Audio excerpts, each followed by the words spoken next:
There is a moment in every prison when the sound disappears. Not silence, not peace, but something heavier. A kind of quiet where nothing moves forward and nothing truly ends. On death row, that moment never passes. It repeats itself every single day. Inside Indiana State Prison, time does not behave the way it does outside these walls.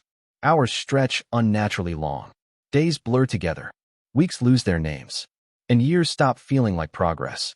For the men housed here, life is not measured by calendars or birthdays or seasons. It is measured by routines, legal filings, and the distance between now and an execution date that may or may not ever arrive. Death row is not chaos. It is control. Absolute, methodical, institutional control. Each morning begins the same way. Lights on, count called, doors checked. The process is calm, professional, almost sterile. But behind each steel door is a man who wakes up knowing that his future has already been decided by a court, even if the date has not been written yet. Some have been here for years, others for decades. All of them live under the same sentence: death, postponed. This is not the version of death row most people imagine. There are no dramatic final speeches echoing down corridors. No constant violence. No cinematic breakdowns. What exists instead is something far more difficult to understand. Waiting. Waiting to hear from lawyers. Waiting for appeals. Waiting for courts to decide whether their lives are still worth reviewing. Waiting for news that might change everything or confirm that nothing ever will. Indiana State Prison is one of the oldest correctional institutions in the Midwest. Its walls were not designed for modern death row practices. They were built for punishment, for containment, for permanence. Over time, the prison adapted, but the purpose of death row never changed. It exists to separate, to isolate, to hold men apart from the rest of the prison population and apart from normal life itself. On death row, movement is minimal. Contact is limited. Conversations are short and often conducted through doors or barriers. Recreation, when allowed, happens alone or in small, controlled environments. Meals are delivered the same way, day after day, through slots in solid steel doors. For the men inside these cells, routine becomes survival. Not hope, survival. Hope is dangerous here. Hope can be taken away with a single court ruling. Hope can collapse under the weight of another denied appeal. So many men learn to replace hope with structure. They follow the schedule because the schedule gives the illusion of control in a place where control no longer belongs to them. Some men count the years they have spent on death row. Others refuse to count at all. Some keep their legal documents neatly stacked, rereading them late at night. Others cannot bring themselves to look anymore. Some maintain contact with family members on the outside, clinging to letters and phone calls as proof that they still exist beyond these walls. Others have lost everyone they once knew. Death row does not just punish the body. It reshapes the mind. Psychologists have long studied the effects of prolonged isolation and indefinite waiting. Anxiety becomes constant. Sleep becomes irregular. Time distorts. Memory fades. The future becomes a concept rather than a destination. Men begin to live entirely in the present moment because thinking too far ahead is unbearable. Yet despite everything, life continues. Men wake up. They eat. They read. They think. They remember who they were before prison and imagine who they might have been if life had taken a different turn. They replay moments from decades ago, the trial, the sentencing, the words spoken by judges that sealed their fate. Some still argue their innocence. Others accept responsibility. All of them carry the same sentence. Execution is not a daily topic of conversation on death row, but it is always present. It exists in the background of every thought, every routine, every legal document. Even when an execution date is years away, the reality of it never leaves. It becomes part of the mental environment, like the walls, the bars, the locked doors. Indiana does not carry out executions frequently. That uncertainty creates its own kind of psychological pressure. When death is scheduled far in advance, the countdown is cruel. When it is undefined, the waiting becomes endless. Men live knowing that the state has reserved the right to end their lives, even if it has not yet chosen when. This is the paradox of death row, a place built for finality that often becomes a place of endless delay. For many men, death row becomes a lifetime sentence in everything but name. Appeals stretch on. Laws change. Procedures evolve. Years pass. Some men arrive in their 20s and grow old behind these walls. Hair turns gray. Health declines. Friends on the road die of natural causes before the state ever acts. And still, the sentence remains. The public rarely sees this side of death row. Most people imagine execution as a single moment, a final event. But for the men inside Indiana State Prison, death row is not about the end. It is about the waiting that comes before it. The psychological toll of living every day with a future that has already been legally erased. This documentary is not here to argue guilt or innocence. It is not here to glorify crime or to excuse the actions that led these men here. It is here to examine something far more complex: what it means to live inside a system designed to hold you in permanent uncertainty. What does daily life look like when tomorrow is never guaranteed, but never arrives either? How do men survive decades inside a space meant for endings? What happens to the human mind when time becomes a punishment? Behind these walls are men who wake up every day still alive, still thinking, still waiting, suspended between life and death by a system that moves slowly, deliberately, and without emotion. This is life on death row. And once the door closes, the waiting begins. Before we begin, tap like, leave a comment, and subscribe to the channel. Your support helps us uncover the darkest corners of the prison system. Now let's step inside. The journey to death row does not begin at the cell door. It begins long before the prison gates ever come into view. By the time a man is transferred to death row at Indiana State Prison, his life has already passed through years of legal procedure, public judgment, and institutional processing designed to remove individuality and replace it with classification. For most men, the moment the death sentence is formally imposed is not dramatic. There is no sudden collapse, no cinematic reaction. It is often quiet. The words are read, the decision recorded, and the courtroom moves on. The weight of the sentence does not arrive all at once. It arrives slowly, in stages, as the system begins to close in. After sentencing, months or even years may pass before transfer. During this time, the condemned inmate is usually housed in county jail or a standard prison unit while appeals begin. Life exists in a strange legal limbo. The sentence is death, but the execution is not immediate. Lawyers file motions. Courts review transcripts. Families wait. The inmate waits. Eventually, the transfer order comes. The transport to Indiana State Prison is not symbolic. It is logistical. Shackles are applied. Paperwork is verified. Officers follow protocol with precision. There are no speeches, no explanations. The man being transferred already knows why this is happening. What he does not yet understand is how permanent it will feel once he arrives. Indiana State Prison is not a modern structure built for comfort or reform. It is one of the oldest prisons in the state, designed for confinement, control, and endurance. When a death row inmate enters the facility, the architecture itself communicates a message. This place was not built for you to leave easily. The intake process for death row is deliberately slow and methodical. Personal property is limited. Clothing is standardized. Items that might be harmless elsewhere are carefully evaluated here. Everything the inmate owns must be justified. Everything unnecessary is removed. This is the first stage of psychological separation. Unlike general population inmates, men sentenced to death are immediately classified as high risk, regardless of their behavior or institutional history. The sentence itself defines the security level. It does not matter whether the inmate has been compliant or nonviolent while incarcerated. The designation of death row overrides all other classifications. From this point forward, movement is restricted. The first time the cell door closes behind a newly arrived death row inmate, the sound is unmistakable. It is heavier than a standard cell door. Thicker. Final. The door does not just close, it seals. And once sealed, it rarely opens without authorization, supervision, and purpose. Cells on death row are designed for isolation. Solid doors replace bars. Small windows limit visibility. Communication with other inmates becomes difficult and often indirect. This design is intentional. It reduces interaction. It minimizes risk. And it reinforces the separation between death row and the rest of the prison. For many men, the first weeks are the hardest.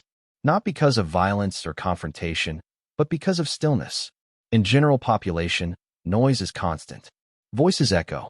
Movement never stops. On death row, sound behaves differently. The absence of chaos becomes its own form of pressure. Every footstep in the corridor is noticeable. Every door opening is significant. Silence magnifies thought. New arrivals often struggle with sleep. The mind replays courtrooms, verdicts, and testimony. The finality of the sentence competes with the uncertainty of the appeals process. Death row is a place where certainty and uncertainty exist simultaneously, and learning to live between them takes time. Staff interactions are professional and controlled. Officers are trained to maintain distance. Conversations are brief. Orders are clear. Emotional engagement is discouraged. This is not cruelty, it is policy. Death row requires consistency above all else. Predictability is considered safety. As days turn into weeks, routine begins to replace shock. Meals arrive at the same times. Counts are conducted on schedule. Recreation, when permitted, follows strict rules and limited duration. Medical checks are procedural. Legal mail becomes the most important form of communication. For many men, paperwork becomes a lifeline. Appeal documents are read and reread. Court decisions are analyzed for meaning. A single sentence in a ruling can become the focus of weeks of thought. Legal language replaces normal conversation. Time is divided not by seasons, but by court dates and filing deadlines. Family contact changes after arrival on death row. Visits, if permitted, are more restrictive. Physical contact may be limited or eliminated entirely. Phone calls are monitored. Letters become the primary emotional connection to the outside world. Some families remain supportive. Others slowly disappear. This loss compounds the isolation. The first year on death row is often described by inmates as a process of mental recalibration. Survival requires emotional control. Displays of despair can be dangerous, not because of punishment, but because they draw attention in a place where attention is rarely beneficial. Men learn to regulate their expressions. They learn when to speak and when to remain silent. They learn how to exist within a system that was never designed to help them adapt. The reality is this: death row is not designed to rehabilitate. It is designed to hold. It holds men while courts decide their fate. It holds them while laws change. It holds them while society debates morality, justice, and punishment. And in that holding, time becomes both meaningless and oppressive. Some inmates mark the passing years by the arrival of new prisoners. Others mark it by the departure of men whose appeals have ended. A cell once occupied becomes empty, then filled again. The cycle continues. The emotional impact of these departures is rarely discussed. When an execution is carried out, it is not only the condemned who feels its weight. The remaining inmates absorb it as confirmation that the system does, eventually, move forward. Yet executions are infrequent, and so the waiting resumes. By the end of their first year on death row, most men understand one thing clearly. This is not a temporary assignment. This is a condition of existence. Death row is not a moment in their lives. It becomes their lives. And once that realization settles in, survival is no longer about the future. It becomes about enduring the present. On death row, time is no longer neutral. It does not pass naturally, and it does not belong to the men living under sentence of death. Time becomes an instrument, carefully structured, tightly controlled, and psychologically exhausting. Inside Indiana State Prison, the passage of time is dictated by the institution, not the individual. Every hour has a purpose. Every delay carries weight. And every repetition reinforces a single truth. The system decides when life moves forward. The day begins early, but not with urgency. Lights come on at a fixed hour. Counts are conducted with precision. Officers confirm presence, condition, and compliance. This is not done for conversation or comfort. It is done to confirm existence. For the men on death row, being counted is one of the few daily acknowledgments that they are still alive. Morning routines follow a strict pattern. Meals are delivered through slots in solid steel doors. The food itself is not the focus. It is the predictability. The tray arrives. The slot closes. The door remains locked. The process is identical every day, regardless of weather, season, or personal circumstance. This repetition is intentional. Psychologists who study long-term incarceration describe routine as a double-edged sword. On one hand, routine creates stability in an unstable emotional environment. On the other, it slowly erodes a person's sense of individuality. On death row, routine dominates everything. Recreation time, when permitted, is tightly regulated. Some inmates may be allowed out of their cells for limited periods, often alone or under strict supervision. These moments are not about freedom. They are about controlled movement. Even the act of walking is measured. The rest of the day is spent inside the cell. A death row cell is not designed for productivity or comfort. Space is minimal. Furnishings are functional. Personal items are restricted. Every object has a purpose, and nothing exists without approval. The environment discourages distraction. Thought becomes unavoidable. This is where time begins to distort. Minutes feel long. Hours stretch unnaturally. Without variety, the brain loses its normal reference points. Men begin to mark time by events rather than clocks. Mail delivery, count times, meals, and legal correspondence. Legal time becomes the most important time. Court calendars replace personal milestones. Appeals dictate emotional highs and lows. A filed motion brings cautious anticipation. A denied appeal brings a quiet, internal collapse. Decisions are read slowly, sometimes dozens of times, as men search for meaning in legal language that often feels deliberately distant. Between these legal moments, there is waiting. Waiting without a clear end date is one of the most psychologically taxing conditions a human being can experience. On death row, waiting is indefinite by design. Some men are executed within years. Others wait decades. Some die of natural causes without ever seeing an execution chamber. This uncertainty reshapes how the mind functions. Planning for the future becomes difficult. Long-term goals lose relevance. Even short-term thinking can feel pointless when the ultimate outcome is already written in a court document. To survive, many men learn to shrink their mental world. They focus on today. What can be controlled today? What must be endured today? What can be ignored today? This mental narrowing is not weakness. It is adaptation.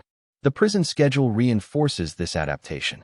Every deviation from routine is noticeable. A delayed meal, a postponed count, an unexpected lockdown. These disruptions create anxiety because they break the only structure inmates rely on.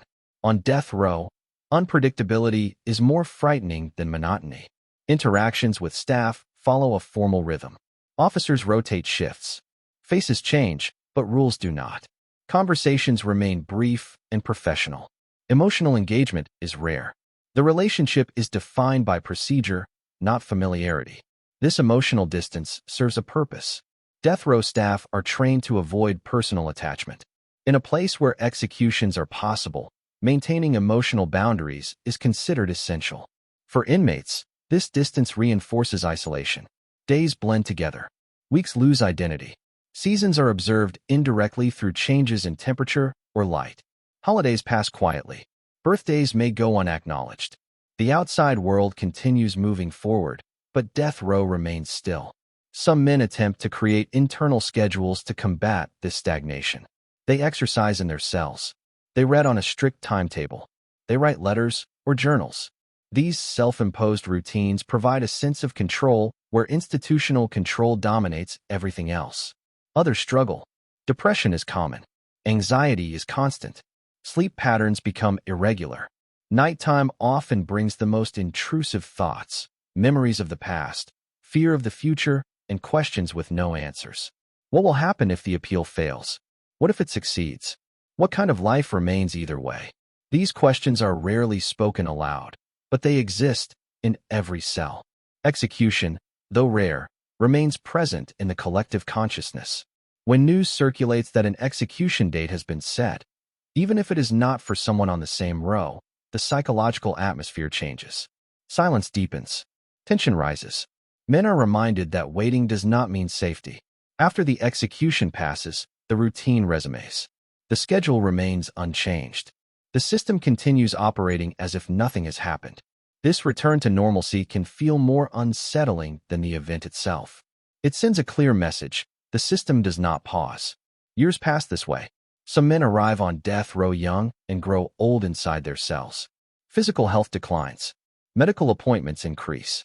Chronic conditions become part of daily life. Yet the sentence remains the same. Time does not soften the reality of death row. It intensifies it. For many inmates, the greatest challenge is not fear of execution, but fear of endless waiting. The idea of living indefinitely in a suspended state, neither fully alive nor fully finished, becomes its own form of punishment. This is how death row uses time. Not as a countdown, not as a clock, but as pressure. Pressure that builds quietly, invisibly, day after day. And for the men living inside this system, surviving time becomes the hardest task of all. Death row is not defined only by locked doors and concrete walls. Its most powerful force is invisible. It works quietly, over months and years, reshaping how a person thinks, feels, and understands reality. Inside Indiana State Prison, isolation is not a temporary condition. It is the environment itself. For many men, the most difficult adjustment to death row is not the sentence, the routine, or even the possibility of execution. It is the sudden and prolonged reduction of human contact. Conversations become rare. Physical presence becomes limited. Silence fills the spaces where interaction once existed. Human beings are not designed for prolonged isolation. Psychologists have long documented how reduced social contact affects the brain. Memory becomes unreliable. Emotional regulation weakens. Anxiety increases. Thoughts loop endlessly without interruption. On death row, these effects are not accidental. They are the result of policy, security requirements, and institutional design. Cells are structured to minimize interaction. Solid doors restrict visibility. Small windows limit awareness of others. Voices carry poorly. Even when men are housed close together, they often feel completely alone. This isolation forces the mind inward. Memories resurface uninvited. Childhood moments, past relationships, and events from years or decades ago replay repeatedly. Some memories are comforting. Others are painful. Without distraction, the mind revisits them all. For some men, this leads to deep reflection. They analyze their past decisions, their crimes, their trials, and their sentences. They replay testimony and courtroom exchanges word for word. They question whether different choices could have led to a different outcome. For others, isolation leads to emotional shutdown. Feeling too much becomes dangerous. Grief, guilt, regret, and fear can overwhelm a person who has nowhere to release them. To survive, some men learn to numb themselves emotionally. They reduce their responses. They limit attachment. They avoid forming connections that might later be severed. This emotional narrowing is a coping mechanism, but it comes at a cost. Over time, emotional numbness can make it difficult to feel anything at all: joy, sadness, hope, or motivation. Days become flat. Experiences lose meaning. The world shrinks to the size of a cell. Sleep patterns often suffer. Without natural stimulation or variation, the body's internal clock struggles to regulate itself. Insomnia becomes common. Nighttime becomes a period of heightened anxiety, when distractions disappear and thoughts grow louder. Some men develop rituals to manage this mental pressure. They read obsessively. They write letters they may never send. They pace their cells. They exercise repeatedly. These behaviors are not about fitness or productivity. They are about control. Control over something, anything. Others struggle to cope. Depression on death row is widespread, though not always visible. It manifests quietly, in reduced appetite, lack of interest, and emotional withdrawal. Anxiety follows closely behind, fueled by uncertainty and prolonged waiting. One of the most damaging aspects of death row isolation is the absence of normal social feedback.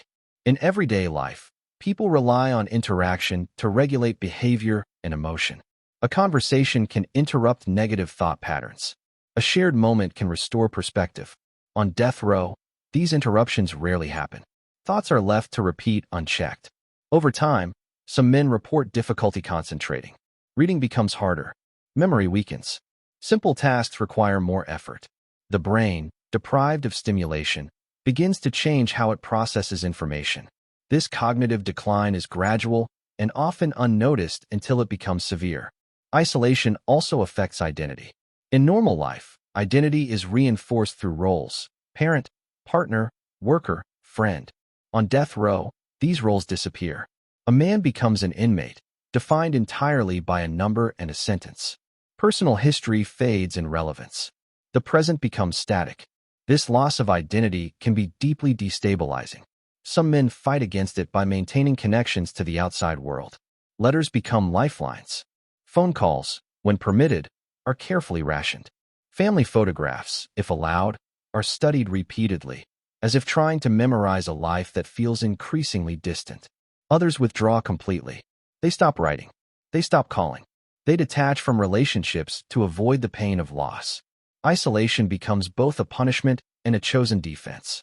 The psychological weight of execution adds another layer to this mental environment. Even when execution dates are far away or uncertain, the knowledge that the state has authorized death changes how a person thinks. Every emotion becomes complicated. Hope feels risky. Acceptance feels dangerous. Despair feels permanent. Men on death row exist in a constant state of emotional contradiction. Some days, they feel calm. Routine creates predictability. Familiarity reduces immediate fear. On other days, the weight of the sentence crashes down unexpectedly, triggered by a legal update, a memory, or even a quiet moment. Mental health services exist, but access is limited. Sessions are brief. Privacy is constrained. Trust is difficult to establish in an environment built on surveillance. Many men hesitate to share their deepest fears, worried about how vulnerability might be interpreted. As years pass, isolation reshapes personality. Some men become quieter, more introspective. Others become irritable or withdrawn. Humor, when it appears, is often dark and restrained. Laughter feels out of place in a space designed for endings. Despite this, moments of humanity still surface. Men share books. They pass messages quietly. They offer encouragement through walls and doors. These small acts of connection become powerful precisely because they are rare. They remind inmates that they are still human.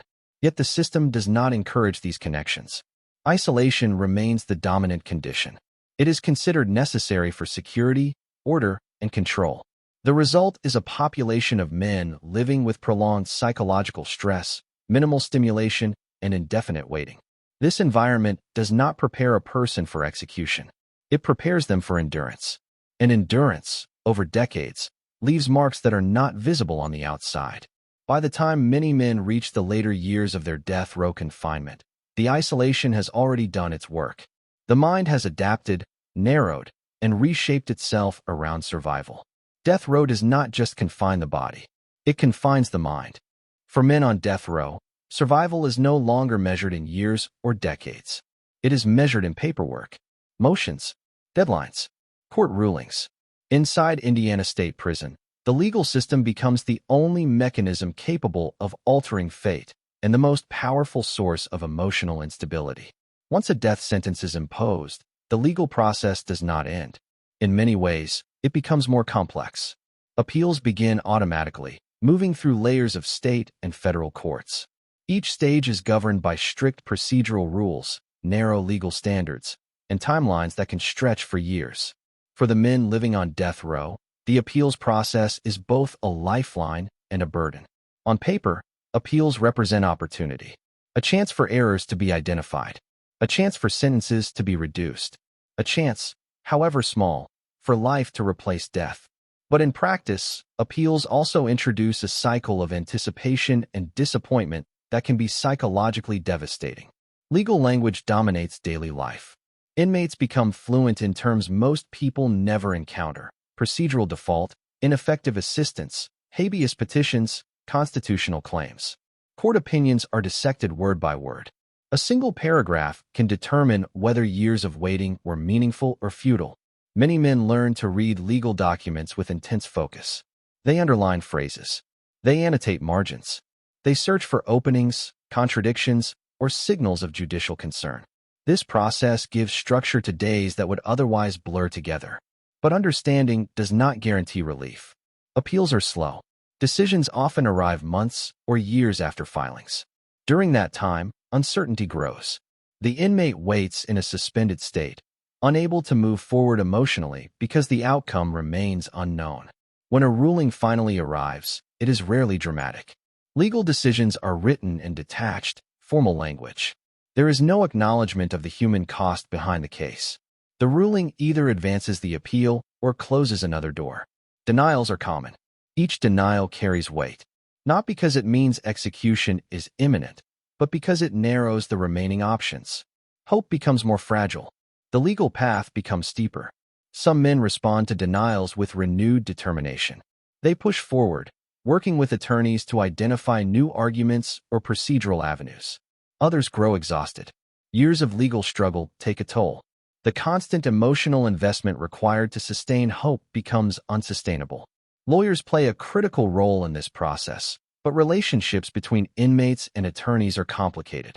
Public defenders and post-conviction attorneys often manage overwhelming caseloads. Communication can be infrequent. Updates may be brief. Inmates sometimes feel disconnected from decisions that determine their lives. This distance fuels frustration. Men on death row have limited ability to influence their own cases. They cannot file documents independently without approval. They rely entirely on legal representation to navigate a system that is opaque even to professionals. When communication breaks down, anxiety increases. A missed call, a delayed letter, an unanswered question. Each gap in information becomes a source of speculation and fear. The inmate imagines worst-case scenarios because there is nothing else to fill the silence. False hope emerges quietly. A favorable ruling in a different case. A change in law. A news article about sentencing reform. These developments can spark optimism, even when they do not directly apply.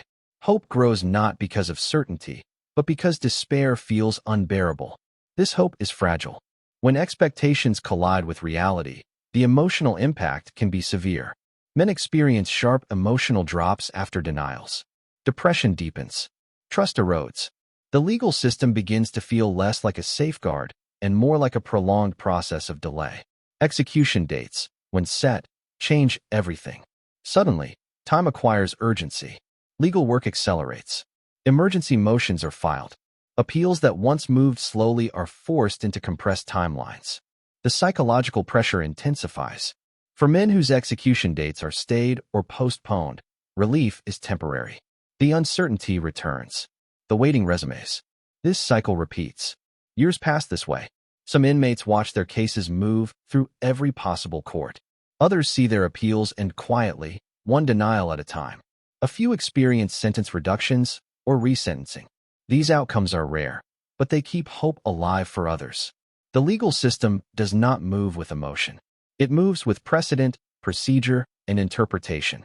For the men living under its authority, this detachment can feel dehumanizing. Their lives are discussed in abstract terms. Their histories are reduced to case numbers and legal summaries. Personal growth, remorse, or suffering often have limited relevance. This disconnect shapes how inmates view justice. Some come to accept the system as impersonal but inevitable. Others grow resentful. A few disengage entirely, choosing not to follow their cases closely to protect themselves emotionally. None of these responses are right or wrong. They are survival strategies. As legal avenues narrow, the concept of hope evolves. Hope stops meaning freedom. Hope becomes delay. Hope becomes more time. More time to think. More time to connect with family. More time to exist. This shift is profound. The appeals process, designed to ensure fairness, becomes a paradox. It offers the possibility of relief while simultaneously extending suffering through prolonged uncertainty. For the men on death row, the law is always present, not as a clear path forward, but as a force that shapes every emotional decision. Trusting the system feels dangerous. Distrusting it feels hopeless. So they wait. They read. They hope. They endure. And while courts debate statutes and standards, life on death row continues exactly as before. Locked doors, counted bodies, and time that never truly moves forward. As years pass on death row, something subtle but irreversible begins to change. It is not a single moment or a dramatic realization. It is a gradual shift in how men understand themselves, their sentence, and the future that once felt distant but now feels closer, even when no date is set. Inside Indiana State Prison, the later stages of death row confinement are defined less by shock and more by endurance. The mind, having survived isolation, routine, and legal uncertainty, begins to adapt in ways that are difficult to see from the outside. Some men reach a form of acceptance. Acceptance does not mean approval. It does not mean peace. It means acknowledging reality as it exists and learning how to function within it. For these men, acceptance becomes a survival tool. They stop fighting every thought. They stop measuring time in years left. They focus instead on small, controllable moments. A book finished, a letter received, a conversation remembered. This acceptance can look like calm, but it is often fragile. It must be maintained daily. A single legal update or institutional change can shatter it instantly. Other men resist acceptance entirely. Resistance takes many forms. Some maintain unwavering faith that their sentence will be overturned. They follow every legal development closely. They refuse to mentally prepare for any outcome other than freedom. This belief gives them strength, but it also exposes them to repeated emotional injury when progress stalls. For others, resistance becomes emotional defiance. They refuse to let the institution define them. They assert their identity through writing, education, or self-reflection. They cling to personal values, religious beliefs, or moral frameworks that existed before incarceration. Spirituality plays a significant role for many men on death row. Faith provides structure where the system does not. It offers meaning in a place defined by uncertainty. Prayer, meditation, and spiritual study become ways to cope with fear, guilt, and waiting. For some, faith deepens over time. For others, it emerges only after years of struggle. Religion also introduces complex questions: forgiveness, redemption, justice. Men grapple with whether forgiveness is possible, whether it matters, and whether it changes anything about their sentence. These internal debates are rarely resolved, but they shape how inmates view themselves and their lives. As men age on death row, physical decline becomes unavoidable. Chronic illness becomes common. Mobility decreases. Medical appointments increase. The reality of aging inside a high-security environment presents challenges the system was not designed to handle easily. Death row is built to contain, not to care. Medical treatment exists, but it follows institutional priorities. Appointments are scheduled around security needs. Pain is managed, but comfort is limited. Aging inmates often feel their bodies weakening while their sentence remains unchanged. This physical decline forces new forms of reflection. Men think about mortality in broader terms. Not just execution, but natural death. Some realize they may die of illness before the state ever carries out their sentence. This possibility creates a strange emotional paradox: relief mixed with sadness, uncertainty mixed with resignation.